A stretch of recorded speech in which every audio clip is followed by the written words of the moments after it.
We are just in a little pregame live.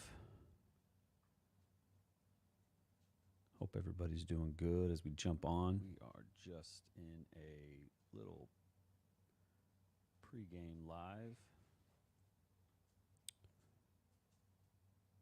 It's going to be good today. It's going to be real good.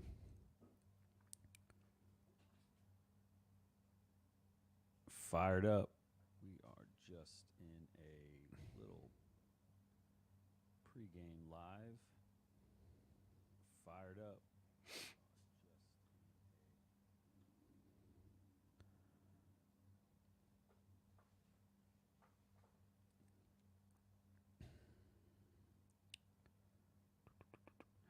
If you're watching this and you have any questions before we go live, I'd love just to hang out before we get on to today, what we're going to be talking about. Just kind of some behind the scenes stuff right now. Getting ready to go live, getting people on here. It's going to be good. It's going to be a good one. Anybody using ChatGPT? Would love to hear that. It's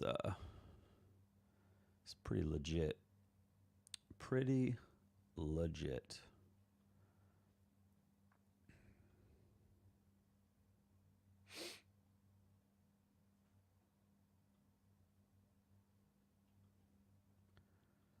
Got my website going. Don't know if y'all saw that.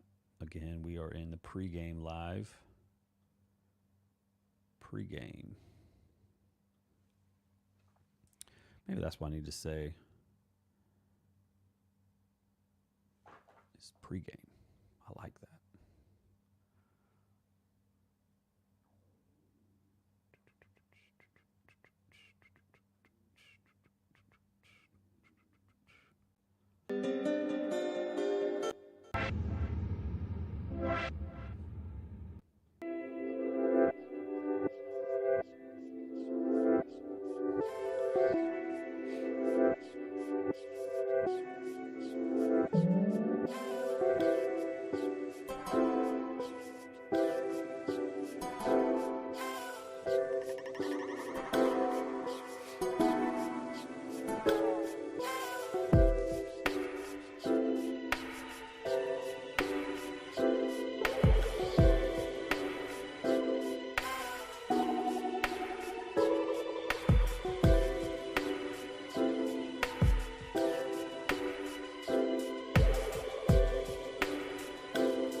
Hope y'all are doing well today. Good morning. We're going to start in about 4 minutes. It is going to be fun. Oh, man.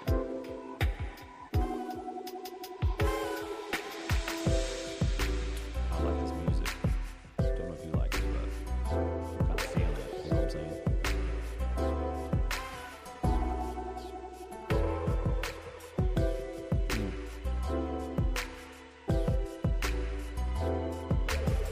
How's it sound? The other day on Tuesday I went live and it did not sound good. I need some folks telling me how it sounds out there.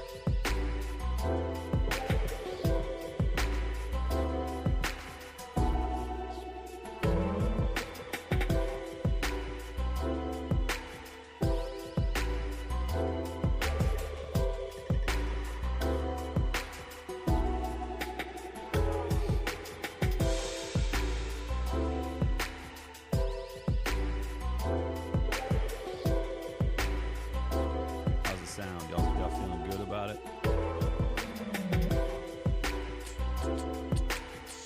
Does it sound good? MD Rabiul, how you doing, my man?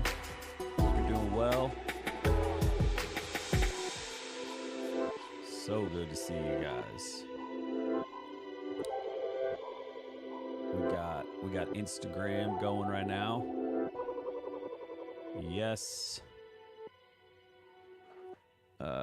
It was crazy about Instagram. I don't know if y'all know this, but like, I am like my stories these days. There's like only 50 people that see it. I'm not sure what's going on with that. Some days there's thousands, and then some days there's 50. So, what is up with that? Some weird stuff going down. You know what I'm saying?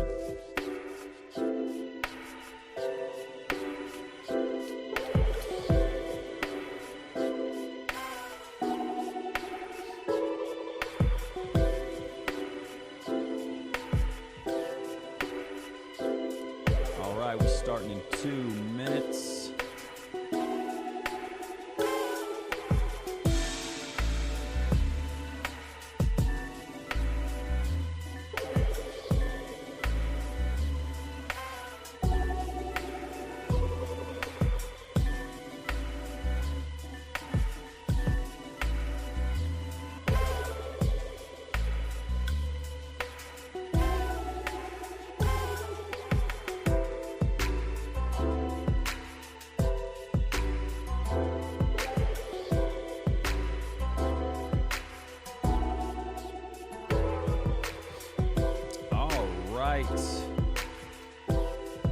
Good morning, everybody. Hope you're doing well today. Man, I'm doing great. I'm doing great. We're gonna turn that music off. That was kind of a good vibe, though. Did y'all like that? That was some good vibe right there. Really, really good vibe. Got to go let everybody know where we're at. Let everybody know we're on here. And get after it. Yes, it's going to be a good day. Today I want to talk about something. I want to talk about Sarah's story. So Sarah's story right there. Sarah's story is an important story that I just felt like yesterday, man, I wanted to share with you guys. And I thank y'all for watching this. Would love to know. Chill vibe. I appreciate that. New vibe travel experiences. My girl, come on. Good to see you on here. But man, I just want to talk about really what's been going on. And one of my clients, and her name is not Sarah, so I have hidden her name. It is not Sarah. So, but I wanted to use the name Sarah to talk about her story and talk about what has gone on in her life, and it has been outstanding. And so, and if you're watching on Instagram, man, I would encourage you to switch over to YouTube, or you're watching on Facebook, switch over to YouTube. It's a better experience. And then while you're there, if you could like and subscribe, that would be really, really awesome. So, Sarah's story. So Sarah, man, she was, somebody told her to reach out to me, and man, I'm so glad, because, and that's mostly right now where my clients are coming from, are people, referring them to me for different things that are going on right now. my not right now, but my focus period, my niche, if you will, my who I am serving is people who have experienced trauma. And I know we've all experienced trauma to some sort. I know that we all have had some sort of trauma, and we can break that down. But sometimes our trauma gets so high we don't know what to do anymore. And maybe you've tried other things. Maybe you've gone to counseling. Maybe you've tried to do all the stuff, and it hasn't worked for you. And that's where some people kind of coming to me and this like, man, I don't know what else to do. And so they're coming to me, and that was Sarah's story. Sarah's story was referred to me by somebody else, and she came to me, man, and she was struggling. She was weighed down by all of her past traumas, and man, it just seemed to just put a dark shadow on everything that she was trying to do. And this was in early January 2024, really right when I started. I mean, I've only been coaching now. This is my second full month in February, and it is phenomenal what God has done so far. So Sarah came to me in the beginning of January 2024 and was referred to me. And so the way that started is, so I texted Sarah, her name, again, it's not Sarah, but we're going to go with Sarah. So I texted Sarah, I said, hey, somebody encouraged me to reach out to you, just want to check in. And so we started texting. And then eventually I was like, hey, do you want to get on a phone call? And so we got on a phone call. And that phone call was about 20 minutes, just checking in. She didn't really know who I was and didn't really know much about me. And so I was able to kind of share my story and share who I was. And then she said, man, I would like to go ahead and try to work with you.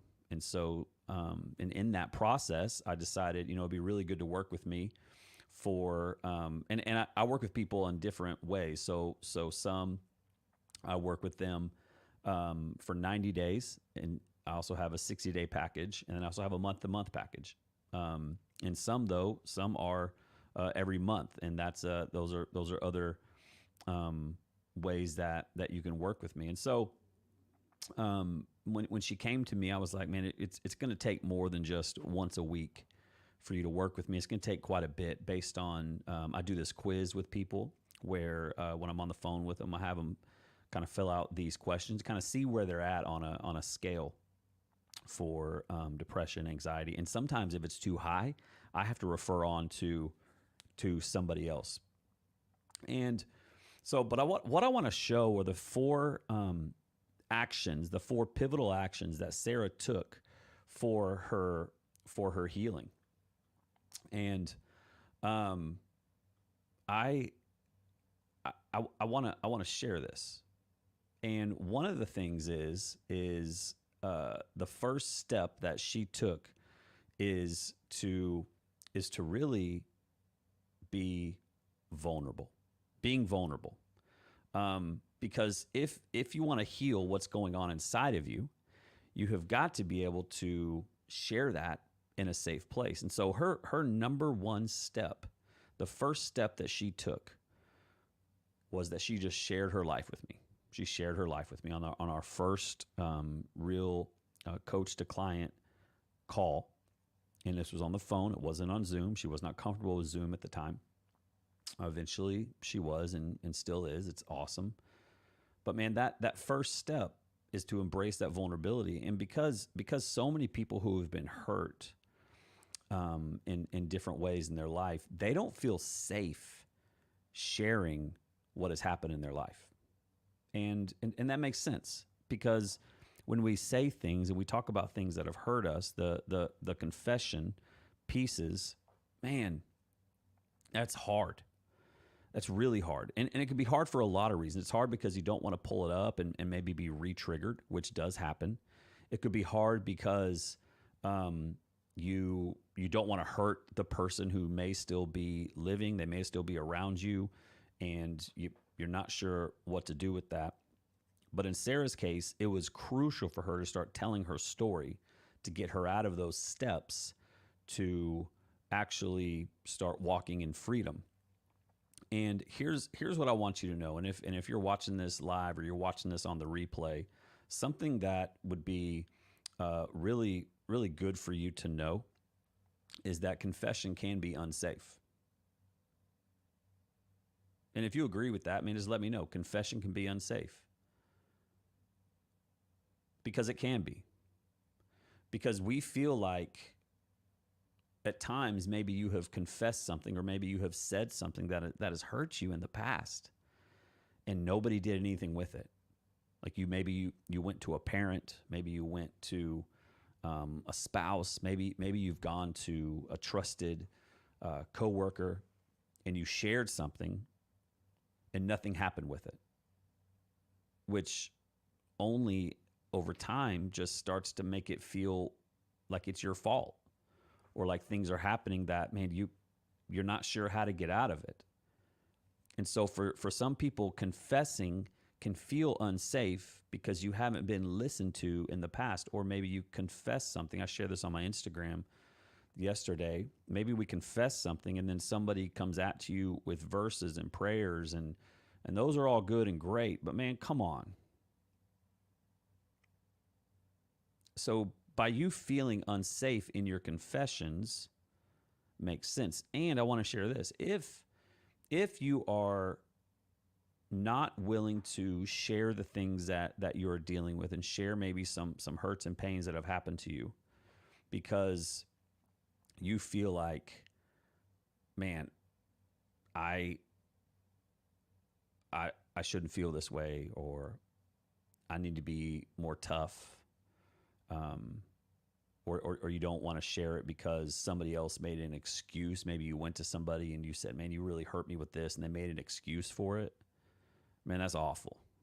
Like making an excuse when someone comes to you with a pain or something that you may have hurt them with, and your response is an excuse. Well, I was drinking, or well, this, or I was just been really stressed, or I'm not the one leading this area of the organization, so that's really this person's fault. Well, that's called an excuse. And what that does is just pushes the pain even more down for that person that's come to you. So how about you shut your mouth and you listen? Because then what happens is the person that's coming to you, or you as the person that has gone to that person, and you feel like you've worked up enough energy to actually do it, and then they make an excuse. I mean, that sucks. And you need to find someone that is strong enough to handle whatever it is that you have gone through. Who is that person that is strong enough to handle the things that you need and want to say? And I don't know who that person is. But for Sarah's story, that person was me. It is me still. I'm somebody that she now knows. We've built trust. She can share things with me. And it has become a great healing space for her to start healing. So, and I think also we can't just talk around the traumatic experiences that have happened to us. We can't just talk around it. We got to talk about it. We got to talk about it.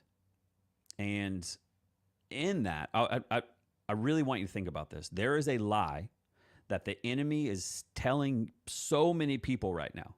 There is a lie that the enemy is telling so many people that you can't share your entire story because you're going to make other people look bad. And I know like for me, that has been a thing. Like if I share what happened, then I'm going to make this other person look bad. And then even for Sarah's story and in my story, if I share this, then these people are going to hurt me. If I share what happened, behind these closed doors, if I share what happened that people didn't really take care of the things that they should have taken care of, if I share those things, then those people, for me, I would feel in the past and still current struggle at times that they are going to hurt me. They're going to say other things about me, or you feel like you're going to make them look bad. Maybe they have a high platform, or maybe it's your mom, or maybe it's your dad, and you don't want them to look bad. Well, here's something that I've heard, and I really, really like this. Here's something I want you to think about. If you when that person maybe get upset, or that person, and you can't do this to me, or other people come at you for that person because they've surrounded themselves with with peons that they can't handle their own business, so they've got other people doing it for them. Here's what you can tell that person, those people that didn't handle the situation how they should have. If you don't like the story that I told, then you shouldn't have played the part that you played. I'm going to say that again. I think this is so good. When we have the enemy telling us don't share, don't say, don't do, don't all these things, here's what I want you to remember when the person may get upset with you for sharing that story. Then you can let that person know. Then they shouldn't have played the part that they played. Because the truth is, you're not a victim. You got to know that you are not the victim. You may have been victimized. I love this. You may have been victimized, but you do not remain a victim. And the way that we remain a victim at times is, even though we were victimized, is that we don't share it and we don't say it. And in Sarah's story, she started to share things, and it took time and it was hard. But as she was sharing things, I was able to give her steps moving forward in her journey so that she can walk as she is now in freedom. Because, man, that's your testimony. That's your testimony. And your testimony is Jesus Christ, that he saved you. That's your testimony. And so another thing I really want you to think about is this.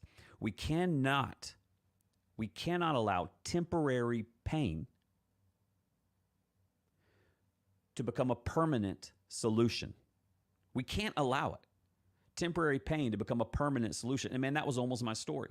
That was almost my story. Because of some pain that I was having and was rising up in me, man, I almost made it a permanent solution and no longer on this earth anymore. And I will encourage you. So what did Sarah do in her story? The first thing that she did is, man, she got real, she got vulnerable, and she shared. And that was an ultimate door so that the Lord could step in and start on her healing journey. The second thing that Sarah did, again, this is Sarah, her name is not Sarah. I'm not going to share her real name as she's been working with me. But the second thing is she prioritized herself. And sometimes when we have experienced pain, we've experienced things in our lives, we want to prioritize everybody around us. We prioritize our kids, our spouse, our work, our job. We prioritize everybody else. So everything else is good, but then we start to lose. And if I'm speaking to you right now and you're like, man, this is me, or this is somebody that I know, this is somebody that I work with, man, I would love for you to there's a link that I just put all over the place, and I would love for you to, it's even in the show notes, man, I would love for you to click that, fill it out, and see if we can work together. Maybe there's somebody else like Sarah's story that was referred to me. I was working with her, and she is on her way to walking in freedom. And so the second thing is prioritizing herself. She went from not really she went from caring about everybody else to not really to caring about her. From caring about everybody else to started caring about herself. And what does that look like? Man, for her at the beginning of us working together was, man, she just needed to eat. She wasn't eating. She was not eating. And when you're in a dark tunnel of ugh, and for me, I didn't have the problem of not eating. For me, when I was in that darkness, I eat, okay? I ate a lot. But some people don't eat. It's the reverse. They don't want to cook. They don't want to do anything. So I encouraged Sarah to go to the store and get some protein shakes. Just get some protein shakes and try to drink one of those. And that was huge. And then what else did we do to prioritize ourselves? I started to make these small goals for her. Very small goals. Very small. Because when you are in a state of sadness and depression and you feel like you've been hiding things and you're not sure what to do, man, you just want to stack up some wins. You want to make some big deposits that actually stack up over time. And so you do this little thing. Then you do this thing. Maybe you put up your clothes. That's another thing. Maybe you went to the store and got some protein. Come on. Maybe you went outside today and sat in a chair. Yes. And you start stacking these wins. And over time, you're like, look where I have come. And those little steps are huge for you to take the next step.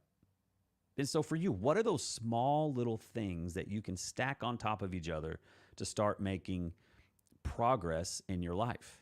Because the depression and the sadness is telling you can't do anything. Like, you just stay where you're at. You're worthless. You don't need to do anything. And that's a lie. Because when you start to move and you start to overcome those things with these little steps in your story, man, it's phenomenal what happens. Because I've been working with Sarah since January, and it's about the end of February, and man, she's doing awesome. It's amazing. We've retaken that test that she took in the very beginning. The score is completely different, so much lower. It's phenomenal what is happening. So for you, if you're in this, I want to encourage you, prioritize yourself. Because if you're not doing well, if you're not on your way to healing, then you can't help anybody around you. You're just kind of going through the motions, and you're pushing down more of that pain and more of the stuff. So I want to encourage you with that. The next thing, so there's 4 things that I want to share about Sarah's story and how she got to where she is today. Building resilience through faith. So her faith and her walk with the Lord played a significant role in her journey. And so what did that look like for me as her coach? What does that look like for me as a Christian life coach? Man, I've written these devotionals, got 60 day and 90 days, and I've shared that with her. And she does it as she wants to. It is not a forced thing that I ask my clients to do. It's just, I mean, if you want to do it, there it is. And we would talk about it on our calls, and we talk about the Lord, and we break down some scripture. And man, she started to find comfort in the scripture as it became more real to her. Sometimes when people read the Bible, it doesn't make sense, and that's okay. I mean, it can be confusing. And I think that's one of the great things that God has gifted me in as being a pastor, is I'm able to break down the scriptures in a way that makes sense so that you can apply it to your life. And I was a youth pastor for 20 something years, and I was able to take scripture and make it apply to the younger generation. Now, the truth is because I'm just not smart enough to make it any more than what it is. Like I'm just just not that guy. And I believe that God has gifted me in a way to be able to take scripture and make it apply to their life. And so that's what's happening with Sarah and so many of my clients as we break down the scripture and look at it. And that's when the healing begins. So again, looking at the 4 steps that Sarah has taken in her life. The first one was just being vulnerable and finding a safe person, which was me, to talk about the things that had happened to her and not to worry about what other people thought and that other people may be upset. The second one was prioritizing herself more than other people. And that just meant going to the store for herself and getting some food in her, like just some small steps toward her nutrition and just being healthy. Because man, if we're not eating and we're not doing those things, then our brain thinks we're dying and all this stuff. Just getting some of that nutrition in you. And then the third thing is resilience through faith. And that's something Sarah is doing, and that's where she's at. It's so great. And then the last one is connection or community. And Sarah is finding people, again, Sarah is finding people in her life that she can connect with, because she felt like for a long time there were people that she thought she could connect with, but now those people have actually, I say abandoned, they've just gone their other ways, which has been hard for her because she has felt alone in her stuff. And has anybody felt that before? You're watching this, put me. Yeah, you have felt abandoned. You felt like alone in your stuff. If you could put that in the comments, man, I hear that and I see that. Okay. But the thing with Sarah is she's got now these connections and these people who sit and listen to her and sit and are available for her. And she's there for them. And she's not coming to them in a victim mentality, man. She's coming to them in like, man, I'm slowly healing. I'm getting better. And they're seeing a different person.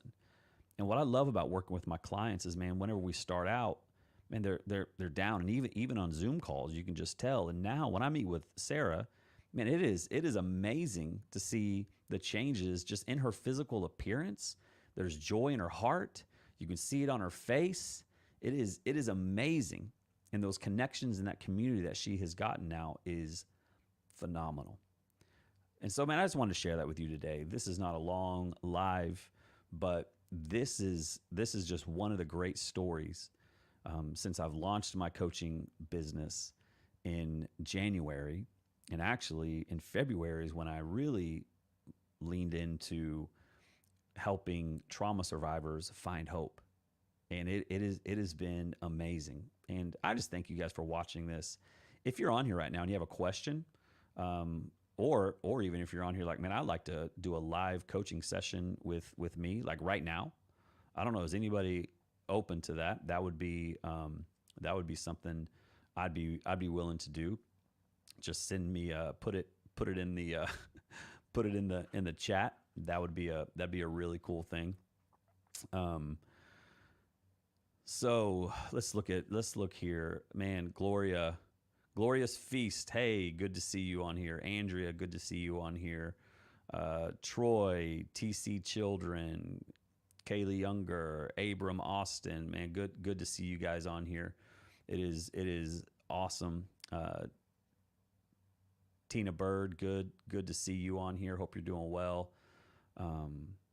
Alice Blessing, good to see you. Man, I miss you guys in Houston too. Thanks for saying that. It is that's always nice to hear.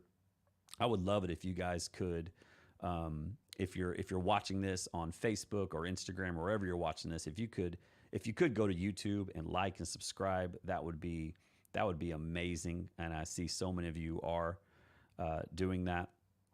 So again, I'm here. I'm available. If I can do anything for you, let me know. If you're curious in how I can help you or a loved one or a friend or a family member, man, reach out. Don't wait. Don't wait until it's too late, because again, like I said earlier, let's not let a temporary problem become a permanent solution in someone's life. And I know it can be super scary. And you may ask, man, how much does it cost? And it's an investment. It's an investment, period. If you go to counseling, it's an investment. And we invest in a lot of things, and sometimes we invest in things that are harmful. And this is something that you can invest in and have your life changed truly forever. And it's a worthwhile investment. I can tell you that for Sarah, who's working with me. Man, it's awesome what has happened. And eventually I would love to get Sarah on here and see if she would talk to you guys and share her story. So, man, you guys have a great day. Thank you so much for being on here. I hope that, I hope God shows you something amazing today and you can heal through him. Let's go.